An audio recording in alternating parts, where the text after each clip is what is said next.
அனைவருக்கும் வணக்கம். இது உங்கள் பாலமுருகன் ஜோதிட நிலையம். இந்த தொகுப்பு வந்து பாத்தீங்கன்னா நலந்தரும் நவராத்திரி பூஜை வழிபாட்டு பத்தின தொகுப்பு. ஃபர்ஸ்ட் வந்து பாத்தீங்கன்னா நவராத்திரி பூஜை வழிபாடு 9 நாள் கொண்டாடப்படுது. இதுல வந்து பாத்தீங்கன்னா நவராத்திரி பூஜை எப்படி உருவானது அப்படின்னு ஒரு வரலாறு பார்க்கலாங்க. அதாவது எருமை உருவம் கொண்ட அரக்கிக்குமே கம்பன் என்ற ஒரு இவருக்கு பிறந்தவங்க தான் வந்து பாத்தீங்கன்னா மகிஷாசுரன்.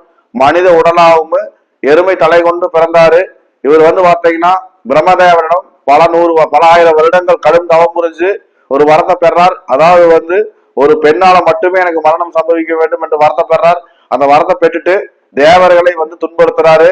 இதை பார்த்துட்டு சக்தி தேவி வந்து என்ன பண்றாங்கன்னு கேட்டீங்கன்னா ஒரு பெண்ணா வந்து பூலோகத்துல அவதரிக்கிறாங்க. ஒரு பெண்ணா பிறந்து மகிஷாசுரனை வதம் செய்யறாங்க. மகிஷாசுரன் எப்படி வதம் செய்யறாங்கன்னு கேட்டா 9 நாள் வந்து போர் நடந்து அந்த 9 நாள் போர்ல வந்து மகிஷாசுரனை தன் சூலத்தால வந்து பாத்தீங்கன்னா அவங்க கழுத்து அறுவட்டு வதம் செய்யறாங்க. இதுதான் வந்து பாத்தீங்கன்னா இதுக்கப்புறம் வந்து பாத்தீங்கன்னா தேவர்கள் என்ன பண்றாங்க, அந்த மகிஷாசுரனை வதம் செஞ்சனால மகிஷாசுர மர்த்தினி என்ற சக்தியும் அவங்களுக்கு பெறாங்க. அந்த பேரும் அவருக்கு வருது.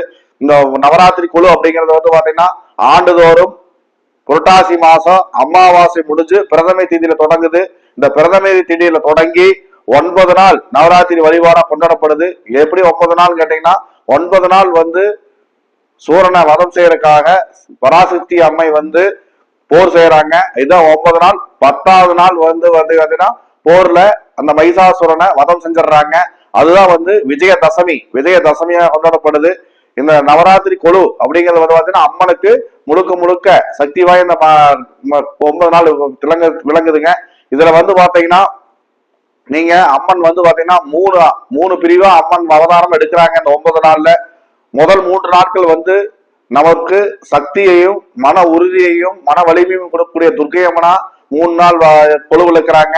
அதுக்கு அடுத்த 3 நாள் வந்து பாத்தீங்கன்னா நமக்கு செல்வத்தை கொடுக்கக்கூடிய லக்ஷ்மி தேவியா 3 நாள் வந்து கொழுவில் இருக்கிறாங்க.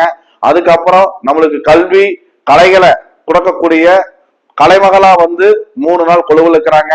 இந்த 9 நாள் கொழுவில் இருந்து 10வது நாள் விஜயதசமியா நம்ம விஜயதசமி கொண்டாடுறோம். விஜயதசமி சாமி கும்பிடுறோம். இந்த மாதிரிதான் வந்து பாத்தீங்கன்னா நவராத்திரி குழு சிறப்பு வாய்ந்ததா இருக்குதுங்க. இந்த நவராத்திரி குழுல வந்து மகிஷாசுரன் அப்படிங்கிற அரக்கனை வந்து வதம் செய்த நாள் விஜயதசமி. இந்த 9 நாள் அம்மன் கொழுவில் இருக்கிறப்போ நாம அவங்களை வணங்குறப்போ வேண்டின வரங்கள் வேண்டியவை கிடைக்கும் அப்படிங்கறது ஐதீகமா இருக்குது.